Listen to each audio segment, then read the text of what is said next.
कहते हैं बुद्धि बल शास्त्र बल से भी ज्यादा खतरनाक होता है। महाभारत में कृष्ण, शकुनी, भीष्म, विदुर, द्रोण आदि ऐसे लोग थे जिन्होंने अपने बुद्धि बल का प्रयोग किया। उन्हीं में से एक शकुनी जो कौरवों की ओर से थे। और ये भी ना भूलो भांजे कि महत्व केवल लक्ष्य तक पहुंचने का है, मार्ग का नहीं। न्याय और अन्याय जैसे शब्द अर्थहीन हैं। पहली बात तो यह कि शकुनी राजनीति और कूटनीति में माहिर व्यक्ति था। अपने शत्रुओं को कैसे हराया जाए वह यह अच्छी तरह जानता था। खासकर उसने एक तीर से दो निशाने साध रखे थे। पहला तो यह कि दुर्योधन के साथ रहकर उसने पांडवों के विनाश की योजना बनाई, और दूसरा यह कि इसी विनाश में छुपा था दुर्योधन के विनाश का प्रयोजन भी। सर्वप्रथम उसने गांधारी व धृतराष्ट्र को अपने वश में करके धृतराष्ट्र के भाई पांडु के विरुद्ध षड्यंत्र रचने और राज सिंहासन पर धृतराष्ट्र का आधिपत्य जमाने को कहा। फिर धीरे धीरे शकुनी ने दुर्योधन को अपनी बुद्धि के मोहपाश में बांध लिया। शकुनी ने न केवल दुर्योधन को युधिष्ठिर के खिलाफ भड़काया, बल्कि महाभारत के युद्ध की नींव भी रखी।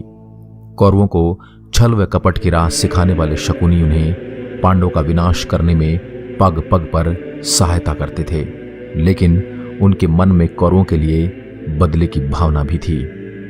जब युधिष्ठिर हस्तिनापुर का युवराज घोषित हुआ, तब शकुनी ने ही लाक्षागृह का षड्यंत्र रचा और सभी पांडवों को वारणावत में जिंदा जलाकर मार डालने का प्रयत्न किया। शकुनी के कारण ही महाराज धृतराष्ट्र की ओर से पांडवों व कौरवों में होने वाले विभाजन के बाद पांडवों को एक बंजर पड़ा क्षेत्र सौंपा गया, लेकिन पांडवों ने अपनी मेहनत और लगन से उसे इंद्रप्रस्थ में बदल दिया। शकुनी पैर से लंगड़ा तो था, पर चौसर अथवा द्यूत क्रीड़ा में अत्यंत प्रवीण था। उसने पांडवों को इस खेल में उलझाकर उनसे राजपाट भी छीनकर उन्हें 12 वर्ष का वनवास और 1 वर्ष के लिए अज्ञातवास में जाने के लिए मजबूर कर दिया था। यह तो हुई महाभारत की बात। अब सवाल यह उठता है कि भारत की वर्तमान राजनीति में शकुनी कौन है। कई ऐसे दल हैं जो वनवास भोगने के बाद राजनीति में आए, और कई ऐसे दल भी हैं जो अभी भी वनवास भोग रहे हैं। यदि हमारे देश में पार्टियों के चरित्र को व्यक्तित्व के चरित्र में बदल दिया जाए तो भी इस प्रश्न का हल ढूंढा जा सकता है।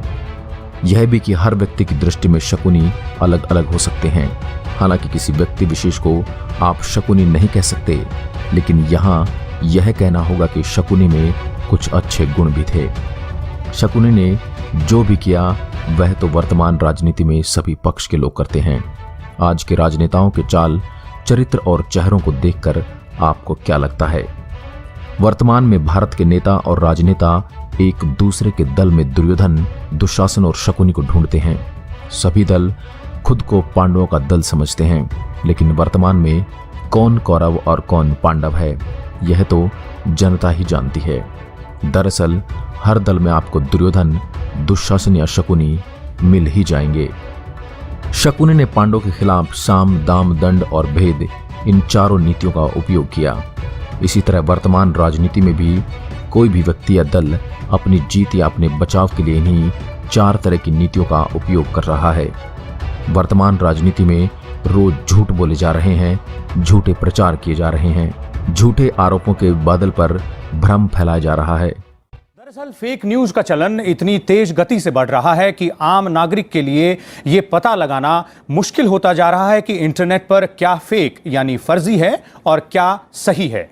इंटरनेट के इस युग में फेक न्यूज की समस्या पूरी दुनिया में फैली हुई है। भारत में ये और भी जटिल होती जा रही है, क्योंकि यहां इंटरनेट इस्तेमाल करने वाले लोगों की संख्या लगातार बढ़ती जा रही है। फेक ऑडियो, वीडियो या मैसेज वायरल किए जा रहे हैं। रुपयों के दम पर लोगों को खरीदा जा रहा है। दंड नीति का उपयोग भी किया जा रहा है। भेद के द्वारा गठबंधन तोड़े जा रहे हैं।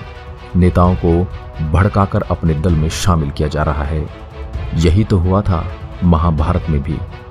दोस्तों, आपको वर्तमान राजनीति का शकुनी कौन लगता है? कमेंट करके हमें जरूर बताएं। इसके साथ अगर ये वीडियो आपको पसंद आई हो तो लाइक और शेयर जरूर करें। फिर मिलेंगे एक और बेहतरीन वीडियो के साथ। तब तक के लिए नमस्कार। जय हिंद, जय भारत।